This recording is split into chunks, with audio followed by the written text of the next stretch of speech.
Oke, sebelum kita mulai, terlihat nggak ya, saya sharing, YouTube? Terlihat, Prof. Terlihat, Prof. Pernahkah Oke. Anda bertanya, kenapa ya harga semangkok mie bakso adalah X rupiah? Kenapa juga harga sendal jepit Anda itu Y rupiah? Atau mengapa sih harga tiket masuk bioskop sebesar Z rupiah? Sebenarnya, dari mana sih datangnya harga itu? Dari sekian banyak faktor yang mempengaruhi harga, kali ini kita akan membahas salah satunya, yaitu hukum permintaan dan penawaran. Sebenarnya, secara umum, istilah permintaan bisa diartikan sebagai jumlah barang atau jasa yang diinginkan atau dibutuhkan oleh pelanggan. Sedangkan istilah penawaran diartikan sebagai jumlah barang atau jasa yang tersedia di pasar. Lalu, maksudnya hukum permintaan dan penawaran itu apa? Kira-kira contoh sederhananya seperti ini. Misalnya Anda bayangkan diri Anda sebagai penjual susu murni. Dengan mempertimbangkan berbagai ongkos dan keuntungan yang ingin Anda peroleh, anggap saja Anda menjualnya dengan harga 5.000. Orang-orang mulai berdatangan membeli susu murni di kedai Anda. Dari anak sekolahan, ibu-ibu arisan, sampai bapak-bapak yang hobinya badminton. Namun, karena sudah habis terjual, orang-orang jadi pindah mencari susu murni ke kedai pesaing Anda. Wah, ternyata pesaing Anda pasang harga di 6.000. Masih laku juga. Duh, coba kalau Anda nggak kehabisan susu murni. Anda pasti masih bisa jualan, bahkan menambah keuntungan Anda. Anda menghubungi supplier untuk menambah stok susu murni Anda ya. Nah, karena stok sudah tersedia, orang-orang mulai datang lagi ke kedai Anda kan? Permintaan susu murni ternyata sangat banyak ya.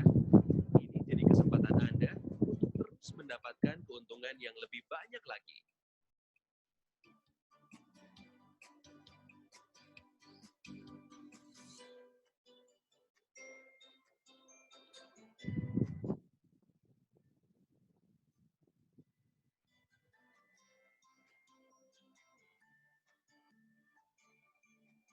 Grafik berikut ini menunjukkan hubungan antara harga dan penawaran dari sudut pandang pengusaha.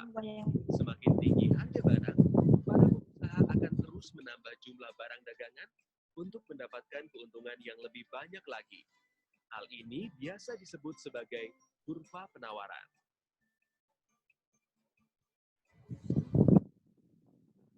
Di suatu titik, bila harga barang terlalu tinggi, banyak orang yang jadi tidak mampu untuk membelinya.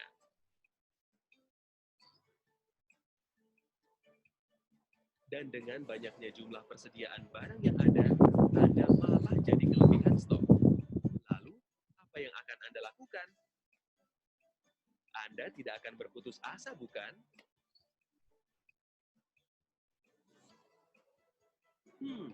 Sepertinya menjual dengan harga lebih murah lebih baik daripada tidak ada penjualan sama sekali, bukan?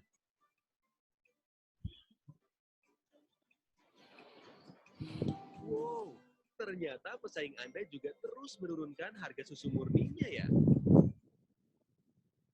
Karena penjualan Anda semakin banyak, persediaan susu murni Anda semakin sedikit. Berarti saatnya untuk menambah stok susu murni Anda lagi nih.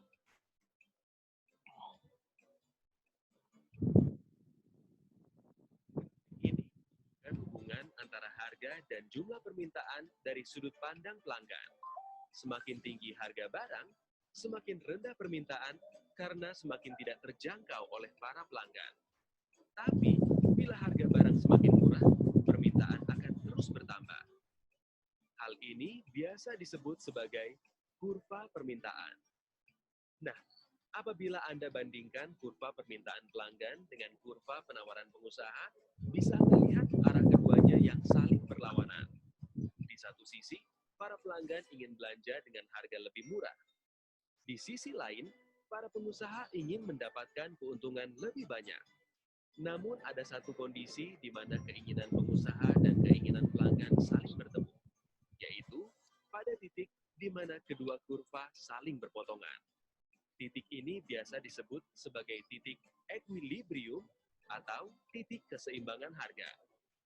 Hal ini menggambarkan kondisi di mana jumlah barang dan harga yang diinginkan oleh para pelanggan sesuai dengan jumlah barang dan harga yang ditawarkan oleh para pengusaha. Sangat indah, bukan?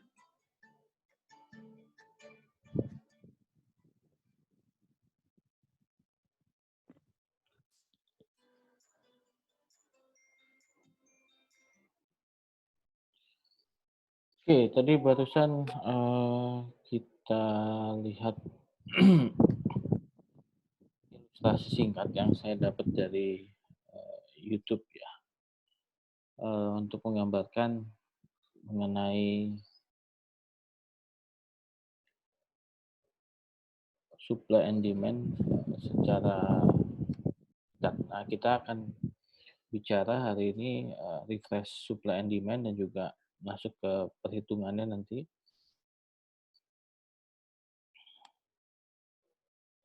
Oke.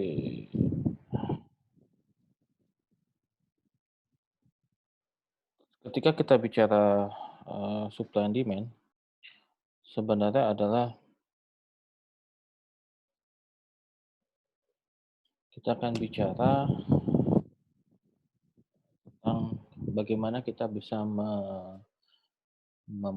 memprediksi atau bisa melihat bagaimana perubahan-perubahan harga yang terjadi di pasar. Ya. Jadi kalau tadi kan diawali adalah dengan apakah kita mau tahu kenapa sih harga sendal jepit tuh harga sekian, harga ini sekian. Nah, itu akan kita bicara di mikro ya. Nah, termasuk kita akan coba bicara interaksi antara produsen dan konsumen dalam kaitannya interaksi mereka di pasar. Sehingga sebagai mahasiswa fakultas ekonomi, suka tidak suka, ini akan harus kalian hadapi karena ketika kalian sudah bergelar sarjana ekonomi, SI di belakang kalian itu nanti akan masyarakat akan banyak tanya ke kalian. Misalkan, kenapa sih harga cabai naik? Kenapa harga emas sekarang turun? Nah, itu harus kalian bisa jawab. Nah, itulah yang akan kalian miliki knowledge-nya dari mikro. Sehingga kemudian di fakultas ekonomi dimanapun, pengantar tentang mikroekonomi itu menjadi hal yang wajib ya, masuk fakultas ekonomi kita. Kemudian di dua prodi untuk saat ini adalah ekonomi bangunan dan ekonomi syariah. Kemudian menambahkan dengan teori makro supaya harapannya bisa lebih memperkuat posisi atau memperkuat pemahaman kalian terkait dengan hal tersebut. Oke, kemudian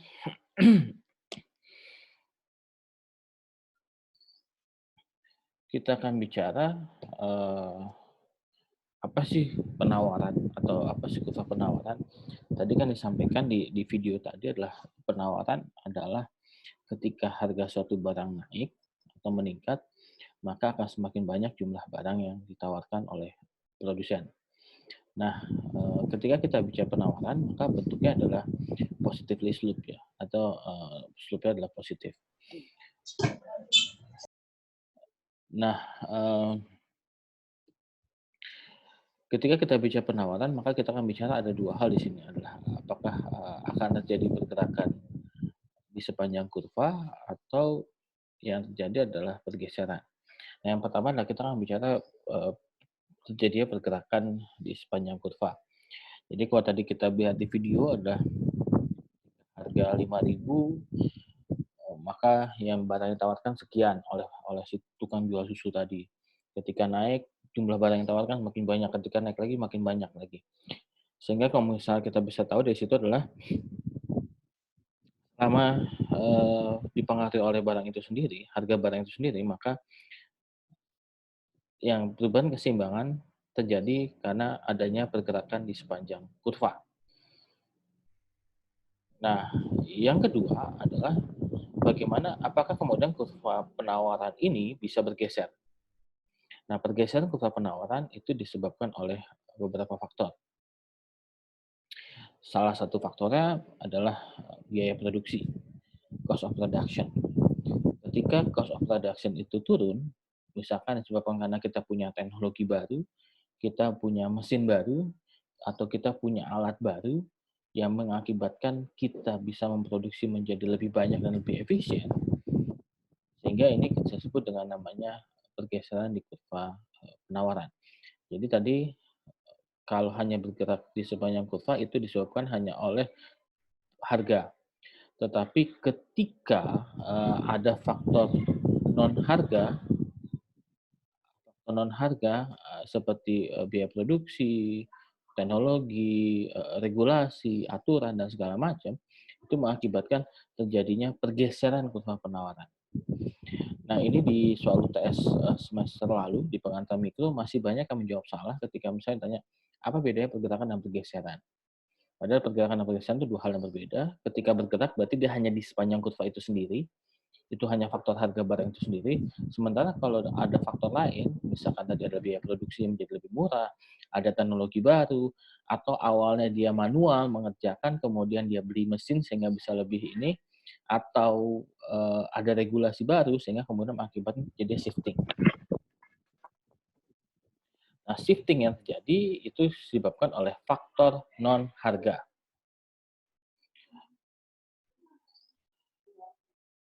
Oke.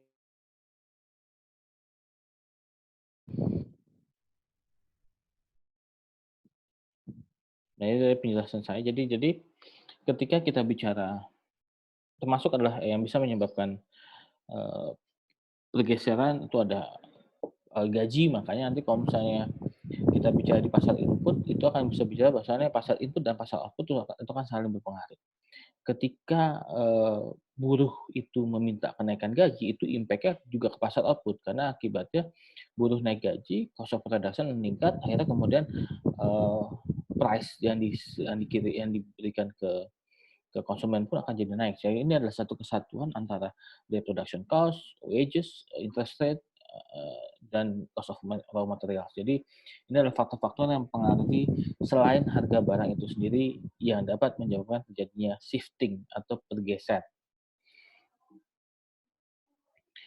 Nah, berikutnya adalah kalau supply itu dari sisi produsen atau dari sisi penjual, maka demand adalah dari sisi pembeli. Nah, demand itu kebalikan dengan supply. Di mana ketika demand itu justru semakin rendah harga suatu barang, semakin banyak jumlah barang yang diminta. Ini kasus untuk barang normal ya. Karena nanti kita akan punya pengecualian untuk barang given dan barang inferior. Nah, itu kita tidak usah masukkan di dalam konteks ini karena itu berbeda.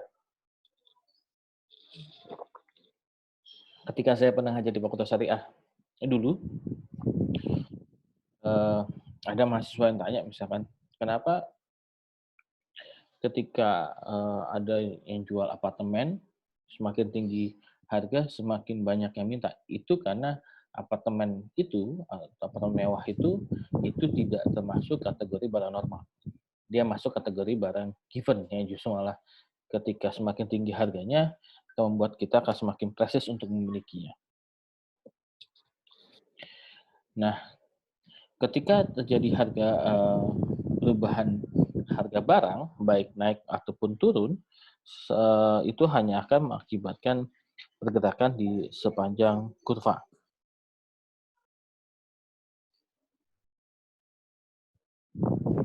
Nah, apakah kemudian bisa terjadi pergeseran? Pergeseran bisa terjadi karena faktor selain harga barang itu sendiri. Beberapa faktor yang menyebabkan terjadi pergeseran itu ada antara lain adalah satu, pendapatan. Semakin tinggi pendapatan seseorang akan mengakibatkan semakin tinggi pula demand barang yang diminta oleh dia. Kedua adalah cuaca atau iklim. Cuaca atau iklim misalkan adalah permintaan akan jas hujan atau permintaan akan payung, di mana permintaan akan jas hujan dan payung akan tinggi ketika sedang musim hujan. Tapi ketika lagi kemarau tentu tidak ada demand akan itu. Kedua, misalkan cuaca lain, misalkan kalau yang di negara-negara yang punya 4 iklim, tentu demand akan jaket, demand akan sweater, demand akan raincoat, itu akan meningkat pada saat musim dingin. Jadi ketika winter itu demand akan barang baju-baju penghangat seperti itu, masuk shawl dan segala macam, itu akan sangat tinggi karena itu mengakibatkan memang ada pergeseran dari sisi demand-nya. Kemudian faktor lainnya adalah price of other goods atau harga barang lain. Harga barang lain akan ada dua.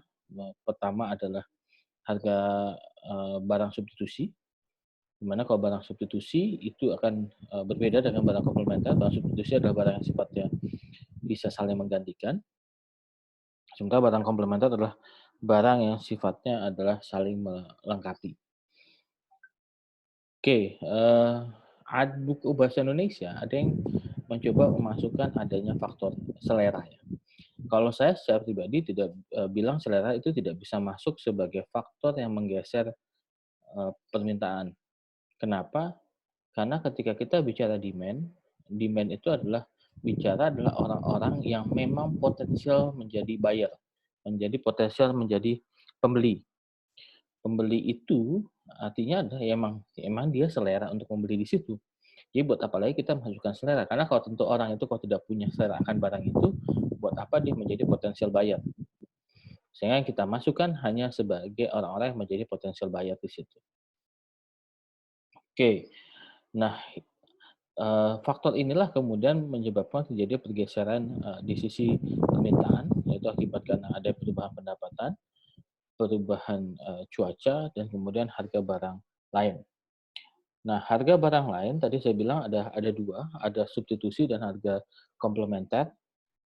Kalau substitusi itu adalah ketika terjadi kenaikan harga satu barang, akan menyebabkan kenaikan harga barang, kenaikan jumlah barang yang diminta.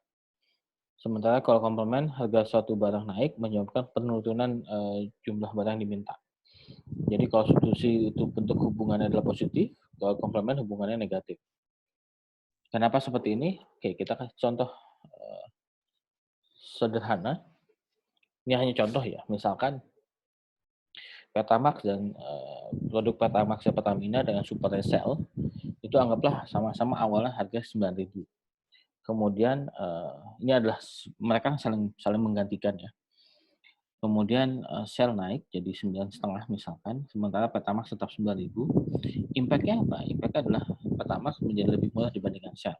Sehingga orang yang tadi pakainya Shell kemudian akan switching ke Pertamax. Lumayan juga kan ketika kalau kalian mobil gitu kan, kalau full tank mobil kan sekitar 40 liter lah anggaplah. 40 liter dengan selisih 500 itu berarti kan ada selisih 20.000 di situ. Artinya ada lumayan selisihnya lumayan besar, sehingga kemudian orang ya udah daripada pakai Shell sama-sama produknya kurang lebih kualitasnya sama, itu ada yang orang akan menurunkan demand akan Shell, kemudian dia akan beralih ke Pertamax. Sehingga hubungannya akan menjadi positif. Begitu juga kalau sebaliknya, misalkan ketika Shell-nya turun, Pertamax tetap, sehingga impact-nya adalah Pertamax menjadi lebih mahal dibandingkan dengan Shell, impact-nya jumlah barang yang diminta akan Pertamax akan menjadi turun. Inilah contoh barang substitusi. Contoh barang komplement adalah misalkan mobil pribadi yang berbahan bakar diesel dengan solar. Ketika ini pernah kejadian di tahun 96 atau 97, saya lupa, zaman Pak Harto. Jadi waktu itu Pak Harto pernah menaikkan harga solar bersubsidi, waktu itu belum ada Pertamina Dex. Dulu itu bahan bakar itu hanya solar, premium, premix, dan Pertamax TT ya, tanpa timbal dulu hanya. Nah itu solar pernah dinaikkan harga di atas harga premium. Impact-nya apa? Impact-nya adalah kemudian demand akan mobil pribadi yang berbahan bakar diesel anjlok langsung. Karena orang selama ini milih diesel itu karena satu, harganya lebih murah dibandingkan dengan premium. Kedua, lebih irit ya secara bahan bakar. Tapi ketika harga solar ya lebih tinggi dibandingkan dengan premium, kemudian impact-nya adalah demand akan mobil pribadi diesel akhirnya akan menjadi turun. Ini contoh barang komplementer. Nah, kemudian bagaimana atau di mana titik pertemuan antara penjual dengan pembeli? Pertemuan antara penjual dan pembeli adalah akan bertemu di pasar melalui suatu mekanisme pasar, sehingga kemudian akan terjadi keseimbangan atau market clearing price, di mana harga itu adalah harga yang menyeimbangkan antara supply dengan demand. Nah,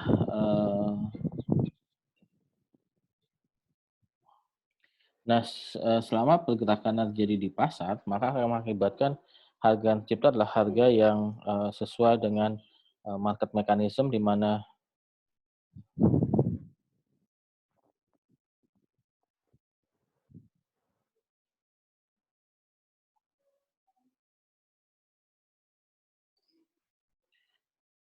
market mechanism di mana akan jadi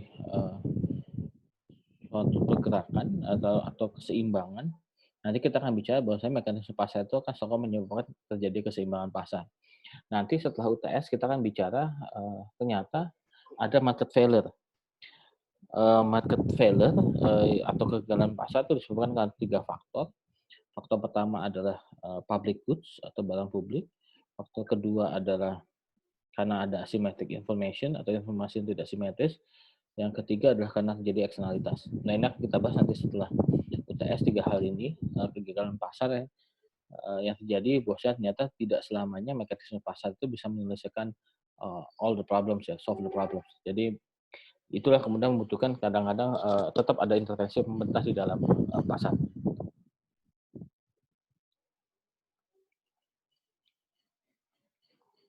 Nah, tadi adalah di video tadi, singkat tadi, ketika produsen menjual barang terlalu banyak, sehingga bukan menjual barang terlalu mahal, sehingga impact-nya adalah dia kemudian stoknya terlalu banyak di gudang, sehingga mengakibatkan jadi surplus. Nah, tentu dari sisi produsen, buat apa dia nyimpen barang kebanyakan? Karena kalau dia tetap nahan harga tinggi, kemudian nggak ada yang beli, akhirnya rugi kan. Daripada rugi dalam bentuk uang yang tidak bisa dikonversi, ya, modalnya dia tersimpan di barang, lebih baik dia kemudian jual dengan cara menurunkan harga. Karena tadi tetap di dalam permintaan dan penawaran tetap ada 2 hal tadi sebenarnya adalah maximum willingness to pay dari seorang konsumen dan minimum willingness to sell dari seorang produsen. Nah, ini juga harus kita cermati. Artinya ketika kita mengenakan harga suatu barang, kita harus tahu berapa besar willingness to pay dari konsumen. Karena kalau kita mengenakan harga lebih dari willingness to pay dia, tentu tidak akan ada yang beli. Nah, untuk menghitung willingness to pay, sebenarnya beberapa hal yang bisa dilakukan. Misalkan bisa dengan cara bidding game, ya, itu bisa. Bidding game itu nanti bisa pakai discrete choice, bisa pakai ataupun apa namanya, ya, atau multiple choice juga bisa. Itu adalah mainan bidding game, ya. Jadi kita akan lihat konsumen sebenarnya main di mana, seperti itu. Sementara di sisi lain, ketika harga barang terlalu murah, sisi konsumennya banyak demand-nya, tapi produsennya yang tidak mau, justru malah sebaliknya. Nah, kalau hal ini yang terjadi, maka impact-nya adalah justru kebalikannya. Kebalikannya adalah akan terjadi kekurangan atau shortage. Salah. Ambil itu nih, Mama.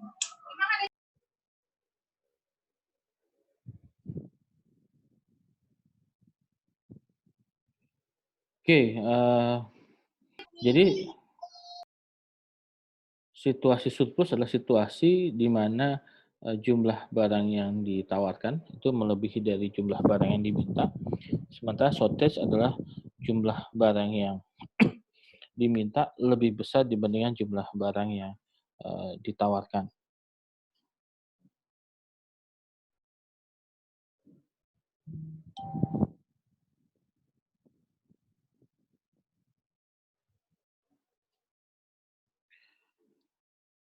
Oke, nah, pergerakan, atau perubahan keseimbangan pasar bisa terjadi karena beberapa hal. Eee, Pertama adalah perubahan dari sisi permintaan. Nah, ini juga di UTS semester lalu ini juga sama. Ternyata, banyak yang mahasiswa yang ternyata masih menjawab, hal yang salah. Jadi, ketika ditanya, apa yang bisa menyebabkan pergerakan perubahan keseimbangan pasar? Padahal jawabannya cuma simpel ya, 3 hal sebenarnya. Satu adalah, perubahan, keseimbangan dari sisi permintaan, kemudian yang kedua adalah perubahan dari sisi penawaran, yang ketiga adalah perubahan dari sisi permintaan dan, penawaran. Ternyata banyak yang kemudian masih jawab, ngalor ngidul ke tahu, yang saya nggak tahu itu arahnya dari mana.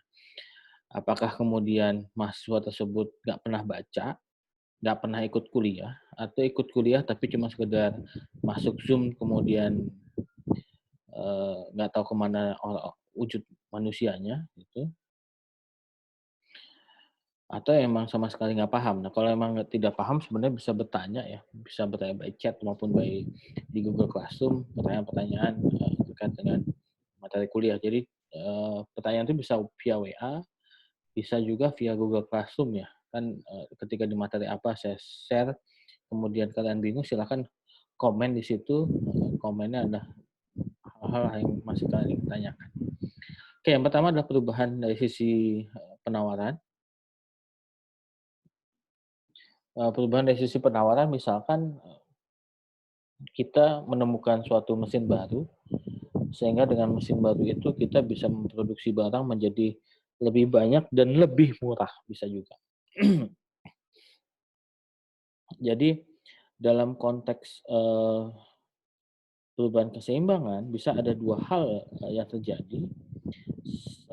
Yang terjadi pertama adalah harga barangnya, sama, tapi kita bisa memproduksi barang menjadi jauh lebih banyak, atau yang kedua adalah, eee, harganya menjadi lebih murah dengan jumlah barang yang sama. Itu tergantung dari keseimbangannya seperti apa.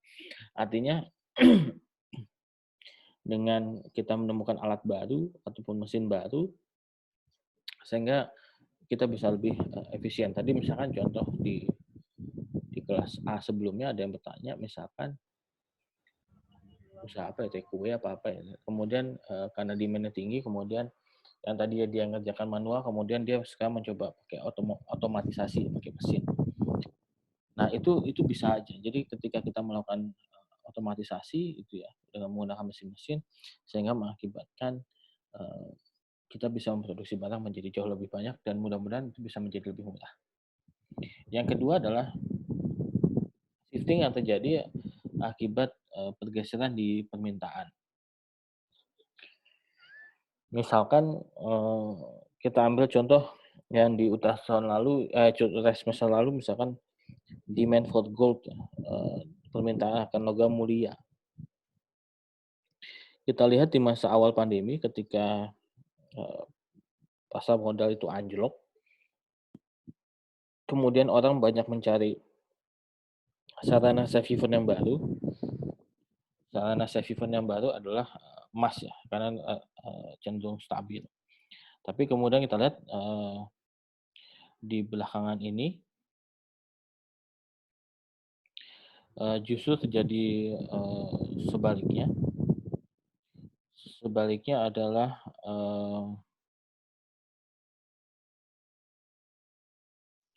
justru malah harga emas cenderung turun. Turunnya kenapa? Turunnya adalah karena, eee, orang kemudian mencari sarana safe haven yang baru yaitu adalah Bitcoin ya. Jadi karena Bitcoin kita tahu itu satu Bitcoin itu kan sampai menyentuh 500 juta ya, saya lupa. Jadi orang melihat, oh berarti kalau gini emas sudah nggak stabil lagi ya. Atau juga bisa karena ada penemuan gunung emas baru di Afrika ya. Itu bisa menjadi salah satu faktor kenapa kemudian jadinya penurunan permintaan. Oke, nah yang ketiga itu adalah dua-duanya bergeser. Dua-duanya bergeser. Nah, pergeseran dua-duanya ini disebabkan ya banyak faktor. Misalkan kalau contoh yang biasa saya contohkan adalah demand keseimbangan untuk produk susu bayi ketika masa krisis ya. Krisis 98. Itu memang sudah terlalu lama contohnya ya, 20 tahun lebih. Pada saat itu produk susu bayi itu kita tahu sebagian besar bahan bakunya adalah impor.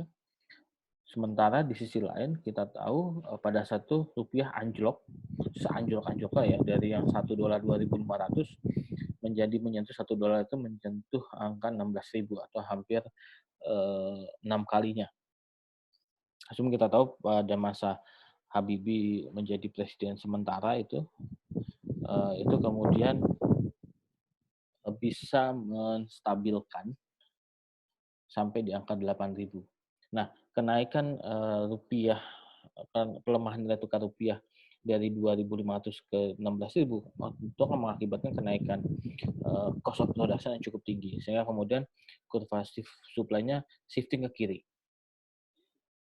Dia akan shifting mengakibatkan harga menjadi lebih tinggi dengan kuantitas barang yang menjadi lebih sedikit. Sementara di sisi lain kemudian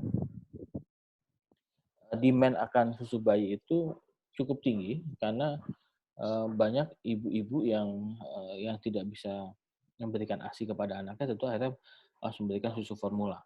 Nah, pada saat itu banyak jadi panik buying, beli tapi panik gitu ya, karena takut barang tidak ada, sehingga kemudian banyak masyarakat begitu ada barang langsung beli banyak. Itu ada barang langsung beli banyak, sehingga akhirnya kemudian demand-nya naik, supply-nya turun, sehingga yang terjadi apa? Yang terjadi adalah kemudian harga yang ada melonjak cukup drastis. Nah, ini adalah perubahan keseimbangan sebagai akibat pergeseran dari sisi permintaan dan penawaran. Mudah-mudahan sih nanti kalau misalnya ini soal dikeluar lagi tidak ada jawaban yang salah lagi ya. Kalau masih ada berarti questionable. Dan perlu saya beritahukan bahwasannya kita lagi mendesain suatu kurikulum baru terkait dengan kurikulum kampus Merdeka Belajar dan Kampus Merdeka, sehingga kemudian ada beberapa mata kuliah yang kita hilangkan. Salah satu yang dihilangkan adalah mata kuliah teori mikro dan teori makro. Jadi harapan saya kalian harus lulus mata kuliah ini supaya tidak ada mengulang. Karena kalau mengulang kalian harus mungkin harus ke kelas di ekonomi pembangunan ya, di prodi ekonomi pembangunan. Nah, bentuk kurva permintaan dan penawaran itu bentuknya bisa macam-macam ya. Ini kita lihat kurva penawarannya berbeda ya. Tahun 70 bentuknya cenderung steeper, cenderung tegak. Sementara 2007 justru cenderung landai. Begitu juga ada market for college education, itu juga berbeda. Tahun 70 dia bentuknya lebih steep, landai, kemudian tahun 2007 ada naik sedikit. Jadi bentuknya berbeda-beda. Nah, perbedaan bentuk ini disebabkan oleh salah satu faktor, yaitu adalah yang disebut dengan namanya elastisitas. Oke, sampai sini ada yang mau ditanyakan dulu? Silahkan kalau ada yang mau ditanyakan.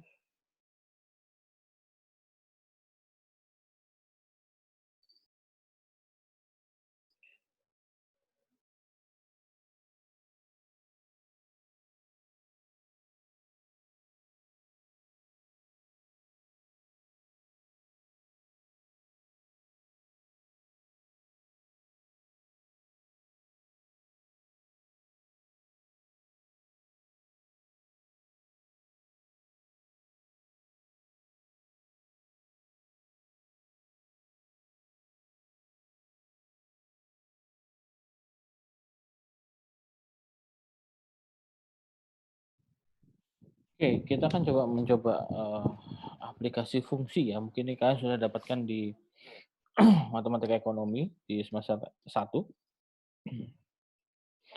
Eh,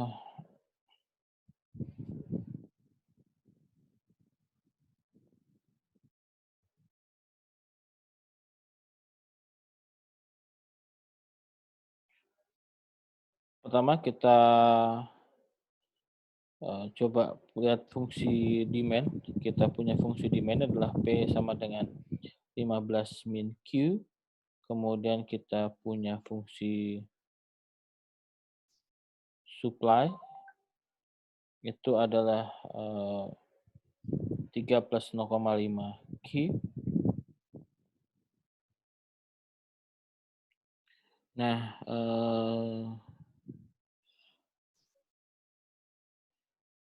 keseimbangannya adalah QS sama dengan QD. Ini boleh kita ubah fungsinya dari fungsi P dan Q. P dan Q, kalau P itu adalah 15 min Q, kemudian kalau mau kita ubah jadi fungsi Q juga bisa jadi Q sama dengan 15 min P, jadi bebas aja sebenarnya mau yang mana. Kemudian P sama dengan 3 plus 0,5 Q, QS sama dengan min 6 plus 2P.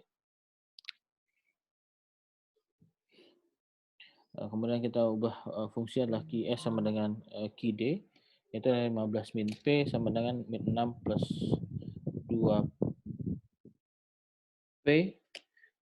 Kemudian kita ubah keseimbangan jadi min 6-nya dipindahkan dari sisi kanan ke sisi kiri, jadi yang tadinya negatif pindah ke sisi kiri menjadi positif, jadi 15 plus 6. Kemudian yang 2P juga sama, min P pindah ke kanan, yang tadinya negatif kemudian menjadi positif, jadi 3P. Kemudian 21 sama dengan 3P, P sama dengan 7. Nah, kemudian setelah dapatkan harga keseimbangan 7, nah 7 ini kemudian dimasukkan ke salah satu fungsi, apakah boleh fungsi supply maupun fungsi demand, sehingga kemudian 15 min 7 sama dengan 8, atau bisa juga dimasukkan ke fungsi supply min 6 plus 2 kali 7 sama dengan 8.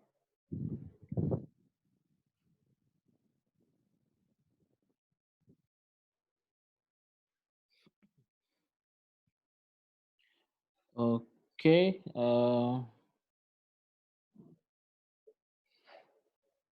kita punya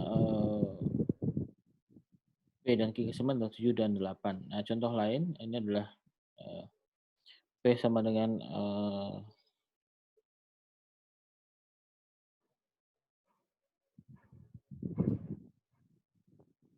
100 min 20 Q, kemudian PS ada 40 plus 10 Q.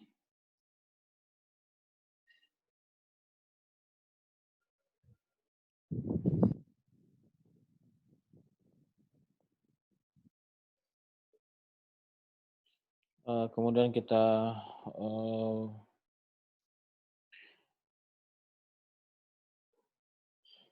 buat keseimbangan.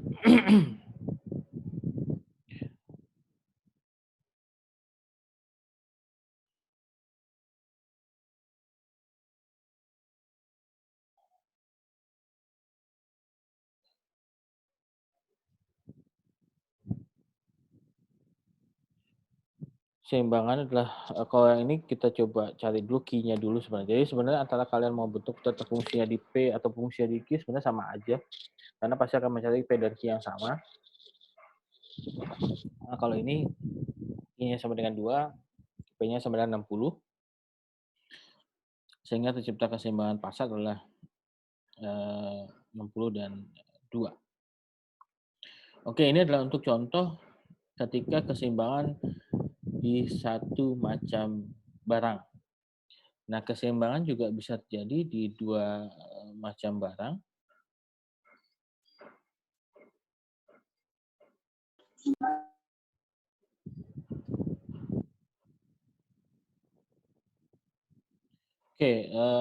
dua macam barang contoh misalkan kita mau tahu apakah ini bentuknya dia substitusi atau elementer apa komplementer, ya terlepas dari itu dulu.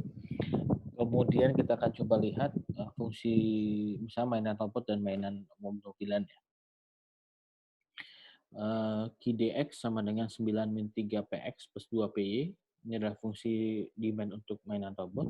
Kemudian fungsi supply-nya adalah min 1 plus 2 px. Kemudian ini adalah fungsi supply dari untuk mainan robot. Kemudian untuk mainan mobil, QDY sama dengan 7 min PY plus 2 PX. Kemudian QSY-nya sama dengan min 5 plus 3 PY. Nah, kemudian gimana cara mencari keseimbangannya? Pertama adalah kita ubah dulu untuk keseimbangan di masing-masing barang. Tadi untuk mainan robot X itulah kita punya fungsi demand adalah punya fungsi demand adalah 9 min 3 PX plus 2 PY. Fungsi supply adalah min 1 plus 2 PX. Nah, ini kemudian disamakan posisinya yang PX ke PX kan, kemudian yang PY dijadikan satu dengan PX, kemudian yang tanpa yang polos yang angka saja kemudian jadikan satu, sehingga kemudian min 3 PX plus 2 PY itu dipindahkan ke sisi kanan, min 1 dipindahkan ke sisi kiri, namun kemudian untuk mempercantik posisi sedikit kita ubah. Jadi posisinya itu tadi adalah 10 sama dengan 5 PX min 2 PY. Kemudian keseimbangan untuk mainan mobil Y adalah 7 min PY plus 2 PX sama dengan min 5 plus 3 PY. Kemudian sama kayak tadi, min 5 pindah sisi, 7 tambah 5 sama dengan 12. Kemudian 3 PY ditambah PY sama dengan 4 PY. Kemudian PX pindah ke kiri jadi min 2 PX. Jadi min 2 PX plus 4 PY sama dengan 12. Nah, persamaan yang baru yaitu adalah 5 PX min 2 PY sama dengan 10 dan min 2 PX plus 4 PY sama dengan 12. Itu kemudian kita lakukan eliminasi ya. Eliminasi yang saya lakukan adalah saya mau menghilangkan yang PY-nya. Sehingga kemudian yang PY-nya ini semua kemudian yang atas persamaan 1 saya kali 2 semua. 5 kali 2 sama dengan 10 PX, 2 kali 2 sama dengan min 4 PY, 10 kali 2 sama dengan 20. Nah, kemudian karena untuk menghilangkan PY-nya, yang di atas adalah min 4 PY, di bawah positif 4 PY. Sehingga kemudian saya lakukan adalah, ini adalah persamaannya adalah ditambah. Sehingga kemudian 10 ditambah min 2 sama dengan 8 PX, min 4 ditambah 4 sama dengan 0, 20 ditambah 12 sama dengan 32. Nah, PX sama dengan 32 bagi 8 sama dengan 4. Nah, setelah kita dapatkan PX yang sama dengan 4, PX sama dengan 4, maka kemudian dimasukkan ke persamaan, sehingga 5 kali 4 min 2 PY sama dengan 10, sehingga kemudian kita dapat 20 min 2 PY sama dengan 10, sehingga kita dapat PY-nya adalah 5.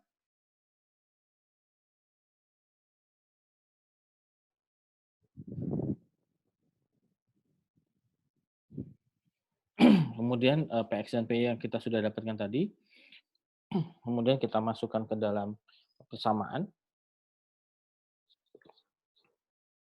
9 min 3 kali 4 ditambah 2 kali 5 sama dengan 7.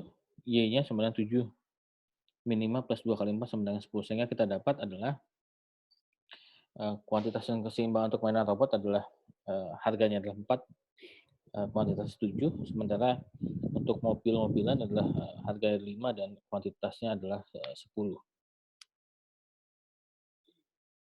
Nah, contoh yang lain adalah misalkan lontong sayur dan bubur, gitu misalkan kita punya equation-nya adalah QDX sama dengan 10 min 4 PX plus 2 PY, kemudian QSX-nya adalah min 6 plus 6 PX, kemudian buburnya adalah QDY-nya sama dengan 9 min 3 PY plus 4 PX, kemudian QS-nya kemudian min 3 plus 7 PY. Kemudian sama kayak tadi, kita buat eliminasi. Kita buat keseimbangan dulu, X-nya diubah. Sehingga kita punya fungsi X-nya adalah 10 PX min 2 PY sama dengan 16. Kemudian fungsi untuk barang Y-nya adalah 4 PX min 10 PY sama dengan min 12. Kemudian sama nih, kalau tadi yang di atas yang saya hilangkan adalah PY-nya, kalau di sini yang saya mau hilangkan adalah PX-nya. Sehingga di atas dikali 1, di bawah dikali 2,5, sehingga 10 PX min 2 PY sama dengan 16, 10 PX min 25 PY sama dengan minus 30, sehingga dapat 23 PY sama dengan 46, PY sama dengan 2. Kemudian dimasukkan ke PX, P dimasukkan bersama PX sehingga sama dengan 2, sehingga kemudian kita dapat QSX-nya adalah 6, QSC-nya sama dengan 11. Nah, materi ini sudah saya upload di GCR dari beberapa hari yang lalu. Nah, saya berikan penugasan untuk hari ini sampai dikumpulkan besok yang maksimal. Itu adalah 4 soal, soal nomor 1, 2, 3, dan 4. Oke, sampai sini ada pertanyaan dulu? Maaf Prof, sebelumnya untuk mengerjakannya diketik atau Tulis tangan ditulis lah. tangan ya Prof? Tulis Oh, tangan. tulis tangan. Iya Prof. Karena kalau matematika kayak gini kalian ketik sebenarnya akan menyulitkan kalian sebenarnya. 2 kali kerja sebenarnya. 2 kali kerja adalah kalian harus ngitung dulu segala macam. Lebih enak akan langsung handwriting. Iya. Ketika handwriting kalau bisa formatnya jangan JPEG ya. Formatnya PDF aja. Jadi satu file PDF itu semuanya sudah jawabannya ya. Kadang-kadang yang bikin saya pusing itulah kalian foto JPEG satu-satu. Jadi supaya nyaman dibacanya di scan aja, kan pakai HP juga bisa di scan ya. Scan kemudian dalam bentuk PDF. Batas waktunya tanggal 23 jam tanggal 23 jam 23.59 ya Prof ya? Ya pokoknya besok. Tadi kelas A udah Iya. ada yang selesai malah ngerjain barusan. Iya Prof. Baik, Prof. Terima kasih Prof.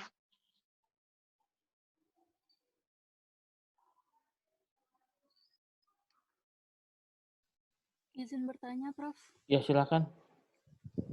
Pada keseimbangan pasar kasus dua macam barang itu, kenapa bentuk fungsi permintaan dan penawarannya itu berbeda, Prof? Permintaannya ya? Iya, permintaan dan penawarannya kan berbeda bentuk fungsinya, Prof. Sebenarnya berbedanya adalah dulu ya. Sebenarnya yang menyebabkan berbeda karena memang kan yang satu barang X, yang satu barang Y. Nah, maaf, saya coba share dulu ya. Nah, ini ya. Yang atas ini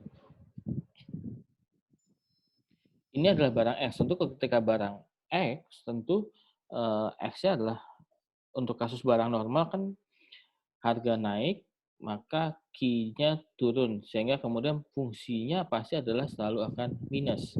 Kemudian ini kenapa positif? Karena sifat barangnya adalah substitusi. Nah, kalau sifat barangnya komplementer, di sini akan menjadi negatif. Jadi bisa jadi nanti fungsinya adalah 9 min 3 PX min 2 PY. Karena untuk menandakan bahwa ini adalah barang substitusi. Kemudian ini kan hanya QSX-nya kan berarti hanya fokus ke supply untuk barang X saja. Karena kan produsennya tidak menjual dua barang. Produsen hanya menjual satu barang. Tapi pembeli bisa membeli dua barang. Sehingga tentu bentuk fungsi akan berbeda. Kemudian KDY-nya, karena ini fokusnya ke barang Y, maka tentu slope-nya untuk khusus sendiri barang Y adalah negatif, pasti. Nah, ini positif di sini, sama kayak tadi adalah karena ini adalah sifat barangnya adalah substitusi. Kalau sifat barangnya adalah negatif, di sini juga adalah kan sifat barangnya adalah komplementer, maka ini pun akan menjadi negatif. Seperti itu. Nah, iya, Prof. Terima kasih, Prof. Ya. Oke, kita lanjut ke elastisitas dulu.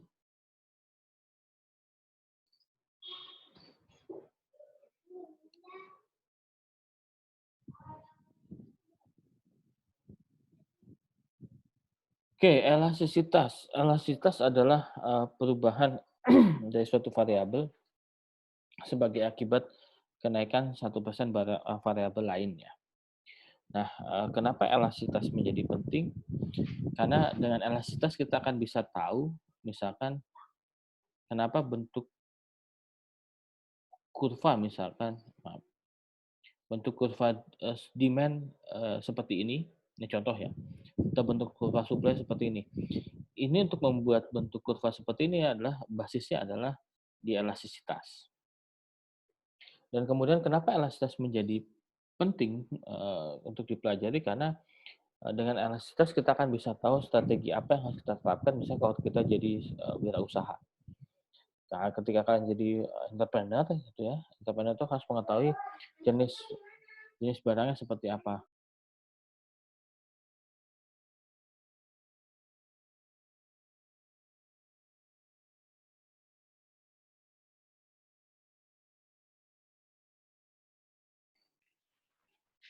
Oke, jadi kalau misalnya kalian sebagai entrepreneur, kalian akan tahu apa yang harus kalian terapkan, apakah strategi harga, atau misalkan strategi purna jua, atau strategi produk dan segala macam.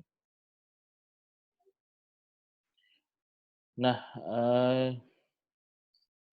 elastisitas terbagi dua, ada elastisitas permintaan dan ada elastisitas penawaran. Elastisitas permintaan tentu terbagi lagi ada elastisitas harga, elastisitas pendapatan, dan elastisitas silang. Nah, kalau elastisitas harga itu adalah akan kita lihat seberapa besar perubahan jumlah barang yang diminta sebagai akibat kenaikan harga barang. Nah, elastisitas itu nanti nilainya adalah sifatnya absolut, nilai mutlak, jadi tidak ada negatif positif. Positif negatif hanya akan fokus kepada menentukan jenis barangnya.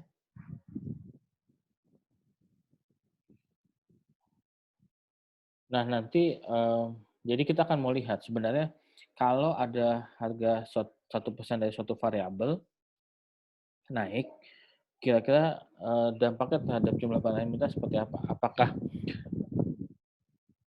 naik atau turun sebesar 1%, atau tidak turun atau naik berapa besarannya?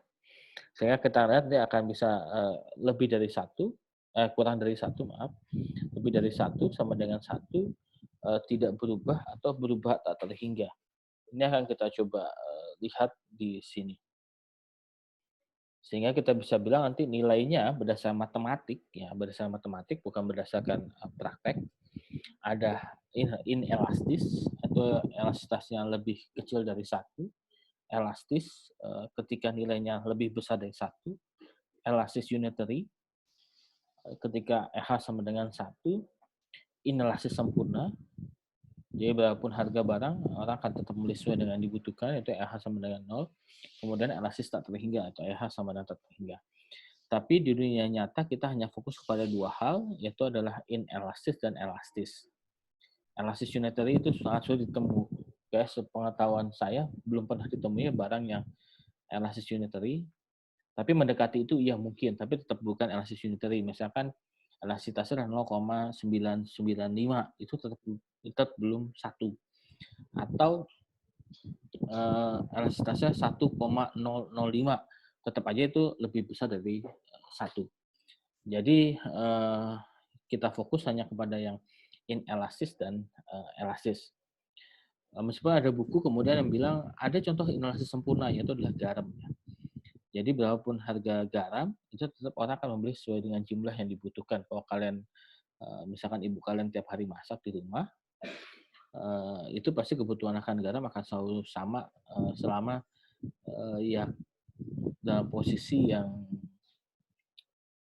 normal ya. Tidak ada misalnya ya tetap sesuai masak sesuai dengan anggota keluarga, nggak tiba-tiba ada tamu dan segala macam. Jadi anggap aja sebulan itu kalau misalnya sesuai dengan normal, maka garamnya tidak akan naik, tidak akan turun. Tidak akan ada orang ketika misalkan garam lagi murah, kemudian beli banyak garam, kemudian masaknya dibanyak-banyakin garam, nggak mungkin. Karena pasti yang ada asin. Atau karena ketika garam lagi mahal, kemudian sama sekali makanannya nggak pakai garam.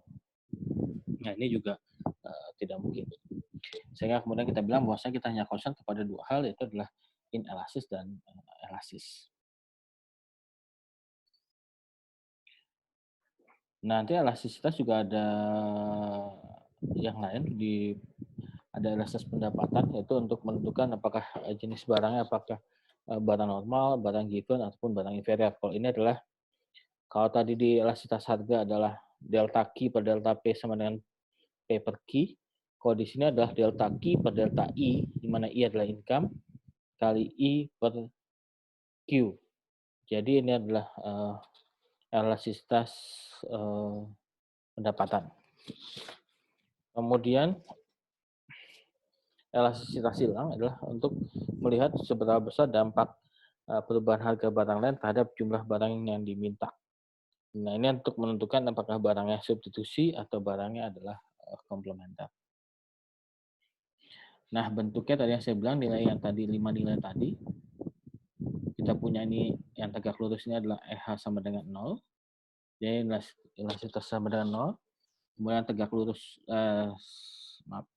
sejajar horizontalnya adalah EH sama dengan tak terhingga. Kemudian yang diagonal 45 derajat ini adalah EH sama dengan 1. Nah, ini bisa, kalau dia semakin ke atas, yang EH sama dengan 1 ini semakin ke atas, berarti dia semakin flatten atau semakin landai, itu menunjukkan barangnya akan semakin elastis. Sementara semakin dia ke kiri atau semakin ke arah dalam, semakin curam atau semakin tegak atau semakin steeper, itu menunjukkan barangnya adalah semakin inelastis. Nah, ini semakin elastisnya dan tegak ini, kita lihat yang tegak ini adalah ketika harga barang awal adalah P0, anggap aja pas ya, harga P0, kita dapat Q-nya adalah Q0, kemudian ketika harga barang naik menjadi P1, naiknya cukup tinggi, cukup signifikan, tapi ternyata Q-nya cuma turun sedikit dari Q0 ke Q1. Nah, perubahan harga barang yang tinggi tapi kemudian tidak diikuti dengan turunnya demand yang tinggi, ini adalah barang inelastis. Nah, kalau model begini, kalian bermain dengan strategi harga, nggak ada masalah. Nah, kemudian yang kedua adalah yang elastis. Elastisnya adalah harga berubah sedikit aja, naik sedikit, dari P0 ke P2, langsung Q-nya anjlok, dari Q0 ke Q2. Nah, ini menunjukkan bahwa harga permintaannya menjadi lebih flatten atau landai. Nah, kalau jenis barangnya elastis, jangan pernah sekali-sekali kalian bermain dengan harga. Karena kalian naikin harga sedikit langsung anjlok. Bagaimana kalau nurunin harga, boleh nggak Pak? Ya boleh-boleh aja, tapi nanti ketika nurunin harga kemudian pesaing lihat kemudian ikut turun harga, kalian akan, seberapa besar kalian akan tahan bermain dengan strategi harga. Nah, kalau di strategi yang kedua ini, maka yang kalian lakukan adalah strategi bermain dengan produknya. Misalkan kemasannya dibuat lebih menarik, atau misalkan promosinya ditingkatkan dan segala macam. Jadi jangan bermain dengan strategi harga. Nah, kalau kalian mau belajar praktek misalkan dengan bisnis kecil-kecilan, silahkan kalian coba ikut LSO, ELC ya, Entrepreneur Learning Center, untuk kan belajar banyak terkait dengan bisnis, bagaimana membangun bisnis dari awal. Oke, nah ada 4 faktor yang menentukan elastisitas harga. Pertama adalah tingkat substitusi, apakah ada banyak barang pengganti. Nah, kalau kalian, insya Allah mudah-mudahan tahun depan sudah masuk offline, itu kan kalian lihat di kampus 1, di sebelahnya itu di Pesanggerahan, itu kan banyak tukang fotokopian. Nah, itu harganya semuanya akan sama. Atau kalau di mana namanya, di Jakarta Timur, daerah Rawamangun. Itu ada nama jalan, Jalan Wahru. Itu sepanjang jalan itu fotokopian semua. Nah, karena konsumen punya banyak pilihan, maka di situ harganya akan sama semua. Tidak akan ada harga fotokopi yang lebih mahal. Karena ketika harga lebih mahal, orang akan langsung pindah ke switch ke sebelahnya. Sehingga kemudian mereka pasti akan mengenakan harga yang sama. Hingga nanti yang menentukan adalah misalkan kalau saya mencari yang mana yang bisa lebih cepat, ya kan? Atau mana yang hasil fotokopiannya selama ini lebih bagus. Apalagi saya lebih sering fotokopi misalkan buku atau laporan yang membutuhkan bentuk yang bagus ya. Oke, yang kedua adalah jumlah pengguna. Jumlah pengguna adalah semakin banyak yang menggunakan akan semakin inelastis. Jadi semakin banyak yang menggunakan termasuk misalkan padi dan segala macam itu akan semakin inelastis karena banyak yang makan, apalagi orang Indonesia katanya belum makan kalau belum makan nasi ya. Sehingga kemudian komoditi beras menjadi komoditi utama di Indonesia. Sehingga kemudian ini menjadi jenis barang adalah inelastis. Yang kedua adalah kalau semakin dia sedikit yang menggunakan akan semakin elastis.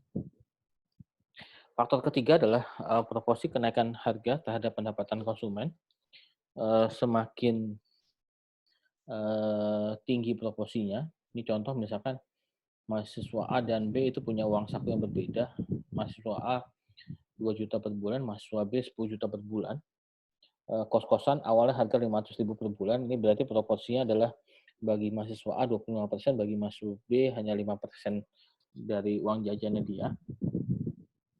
Kemudian kos-kosan naik jadi 1 juta per bulan, sehingga kemudian bagi mahasiswa A ini terjadi proporsi kenaikan sebesar 50% sekarang. Sementara bagi B hanya 10%. Nah, bagi mahasiswa A, kos-kosan itu adalah menjadi barang elastis, sehingga kemudian dia akan lebih memilih untuk pindah ke kosan yang lain yang mungkin harganya di bawah 1 juta. Kemudian jangka waktu. Jangka waktunya terkait adalah barangnya apa durable good atau non durable goods. Barang yang tahan lama atau barang yang tidak tahan lama. Nah, sementara kurva elastisitas penawaran juga dipengaruhi oleh beberapa faktor. Faktor yang pertama adalah jenis produk. Produk-produk pertanian adalah termasuk produk-produk yang tidak cepat merespon pasar, sehingga dia menjadi barang yang inelastis. Sementara produk-produk yang cepat merespon pasar, misalkan begitu pandemi banyak orang yang langsung produksi masker, hand sanitizer, disinfektan, dan lain sebagainya, itu mengakibatkan jenis produknya adalah lebih cepat dalam merespon pasar, sehingga dia barangnya adalah lebih elastis. Kemudian perubahan biaya produksi, kenaikan penawaran hanya dapat dilakukan dengan mengeluarkan biaya produksi yang sangat tinggi. Kemudian kenaikan penawaran dapat dilakukan dengan menggunakan ketika elastis, berarti biaya produksi yang tidak terlalu tinggi. Nah, yang menentukan apakah biaya produksi tinggi atau tidak tinggi adalah dilihat dari beberapa hal. Pertama adalah kapasitas mesin ya. Apakah dia sudah full kapasitas atau belum? Kemudian dalam memperoleh faktor produksi, apakah bahan baku ataupun yang lainnya. Yang faktor yang ketiga adalah jangka waktu atau jenis barang adalah apakah tahan lama atau tidak tahan lama. Oke, ini adalah untuk elastisitas. Untuk elastisitas, contoh simulasinya ada di sudah saya posting tadi di bagian diferensial ya. Oke, sampai sini ada yang mau ditanyakan sebelum kita masuk materi berikutnya?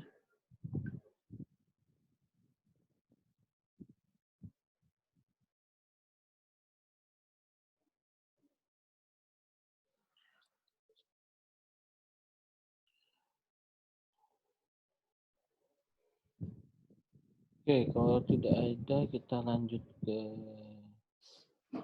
berikutnya. Oke, sebentar dulu ya.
Oke, kita masuk ke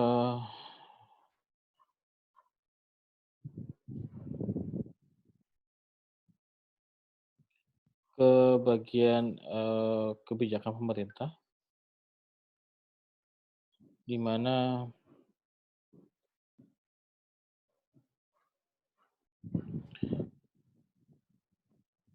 ada 2 hal, yaitu adalah pengenaan pajak dan pengenaan subsidi.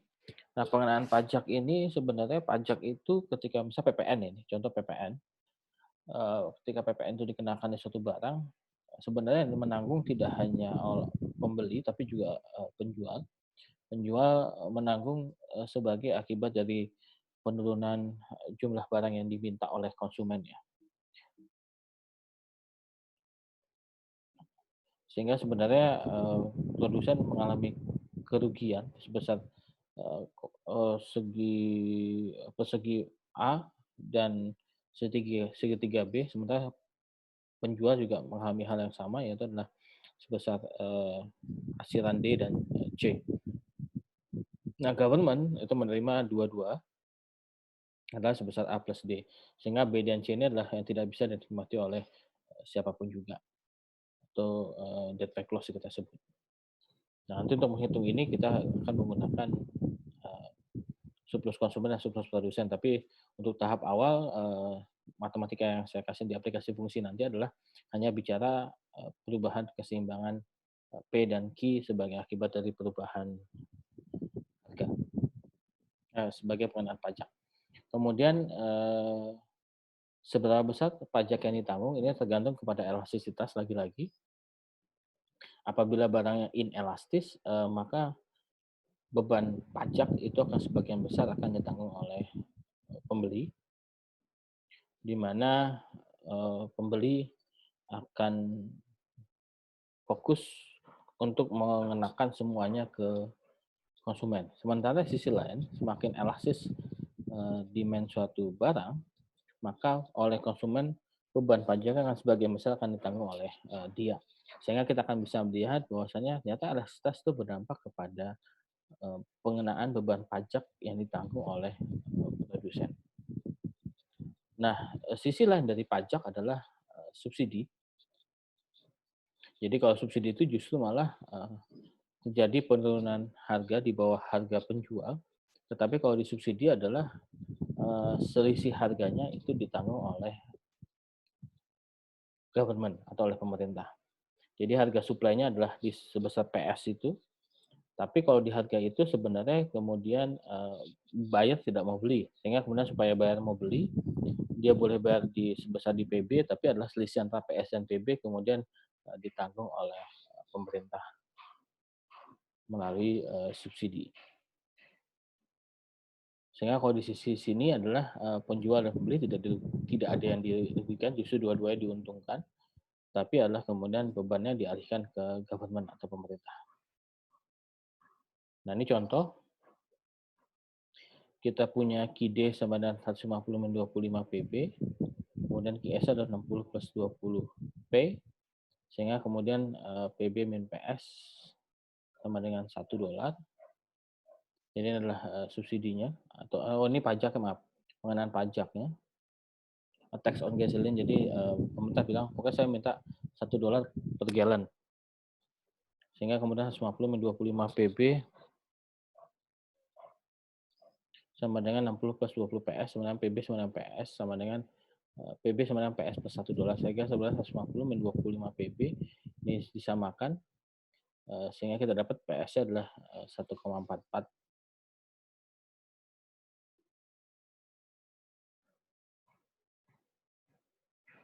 Nah, contoh, lain,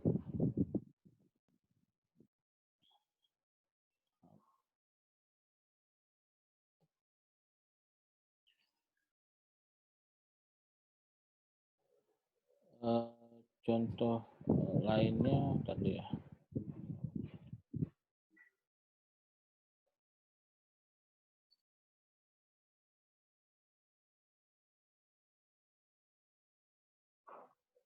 Oke, contoh lainnya yang saya sudah share di GCR adalah, jadi pajak itu ada dua.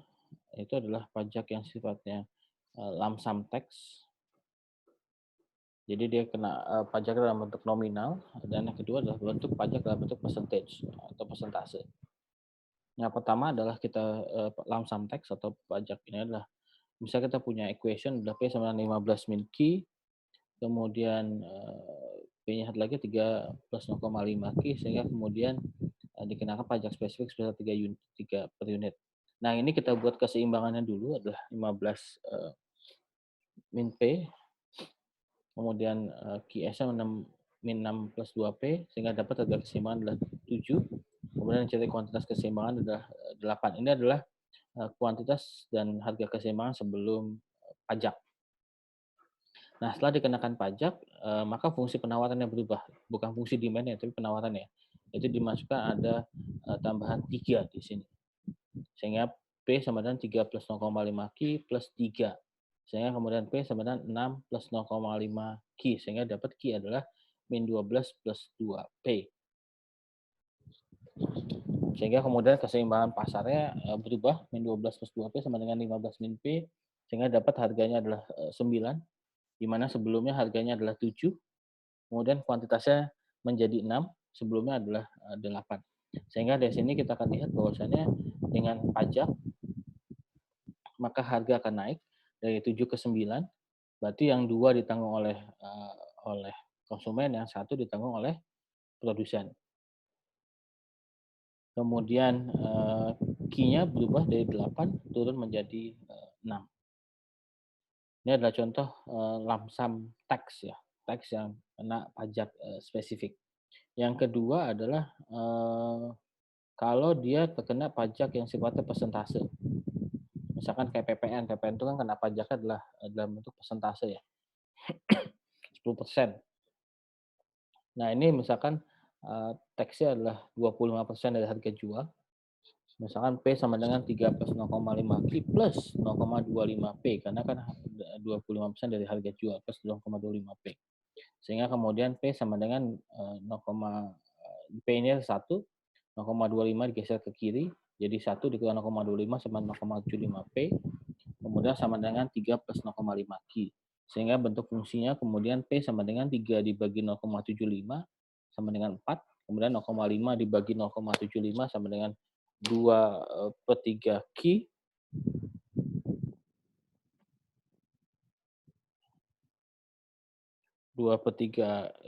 Nah, untuk supaya lebih nyaman dibaca, kemudian saya sedikit ubah. Jadi Q-nya yang di ini kan, jadi akhirnya 1 dibagi 2 per 3 itu sama dengan 1,5. Kemudian 4 dibagi 2 per 3 sama dengan min 6. Sehingga kemudian dapatlah QS-nya sama dengan min 6 plus 1,5 P. Nah, dari situ kemudian kita buat keseimbangan yang baru adalah 15 min P sama dengan min 6 plus 1,5 P, berarti sama dengan 2,5 P sama dengan 21, sehingga P sama dengan 8,4. Nah, nilai 8,4-nya dimasukkan ke fungsi supply, sehingga kemudian kita dapatlah 15 min 8,4 sama dengan 6,6. Sehingga besaran pajak yang diperoleh oleh pemerintah sama dengan 0,25 dikali 8,4 sama dengan 2,1. Nah, ini adalah bentuk kurvanya dari kurva akibat perubahan keseimbangan akibat pengenaan pajak yang sifatnya persentase. Kemudian subsidi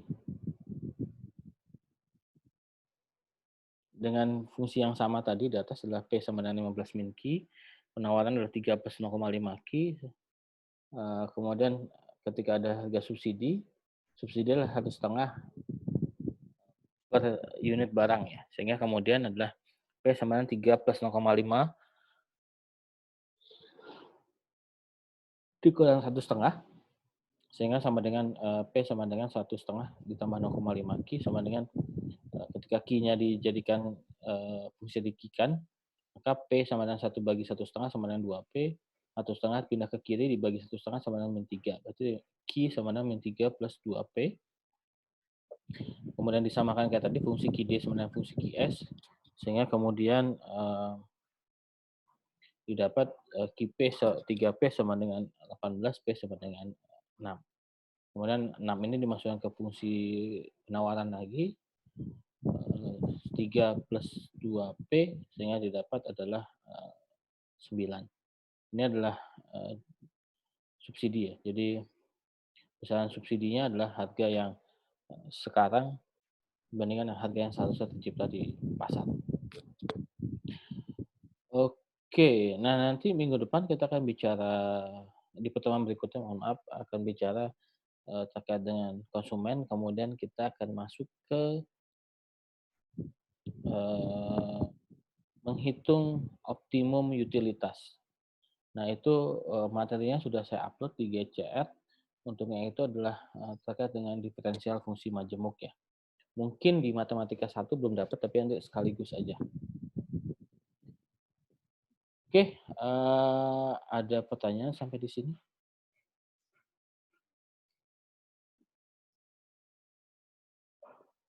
Apakah ada pertanyaan?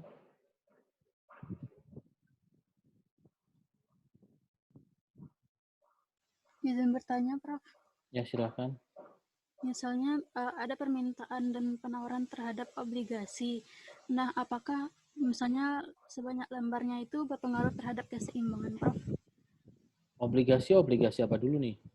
Karena kalau obligasi apakah di pasar primer atau di pasar sekunder? Ini dua hal yang berbeda. Ketika obligasi di pasar primer artinya langsung dibeli di penjualnya, tentu harga tidak akan berubah. Karena dia sudah jual, pokoknya orang beli sekian akan dapat kupon sekian. Tapi kalau sudah bicara di pasar sekunder, nah itu akan lain lagi putusannya. Karena ketika di pasar sekunder, nah itu ya tinggal tergantung demand. Kalau orang menganggap obligasinya seksi gitu, menarik, kemudian banyak yang cari, harganya nanti di pasar sekunder akan naik.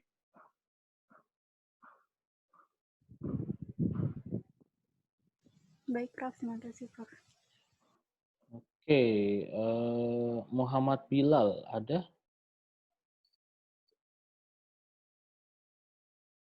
Bilal ada? Hadir, Pak.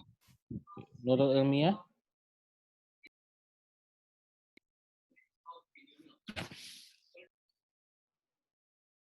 Oke, ini ketua kelasnya siapa ya? Husni, Prof. Husni yang ini ya.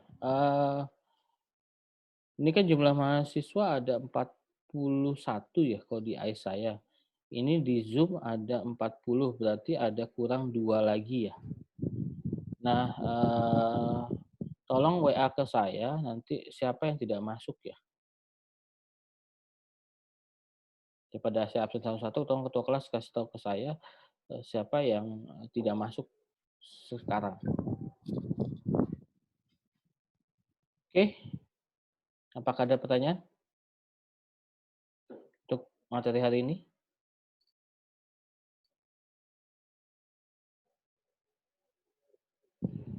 Kalau tidak ada pertanyaan, silahkan kerjakan yang di soal di GCR. Kemudian mulai baca untuk yang minggu depan.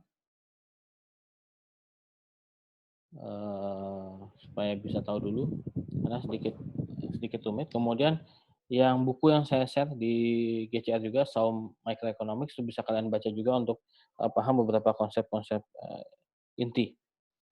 Mungkin itu yang bisa saya sampaikan. Kita tutup kuliah kita dengan baca hamdalah. Alhamdulillahirrahmanirrahim. Astagfirullah wa fatun qarib bila taufiq hidayah. Wassalamualaikum warahmatullahi wabarakatuh. Waalaikumsalam warahmatullahi wabarakatuh. Terima kasih, Prof. Terima kasih, Prof.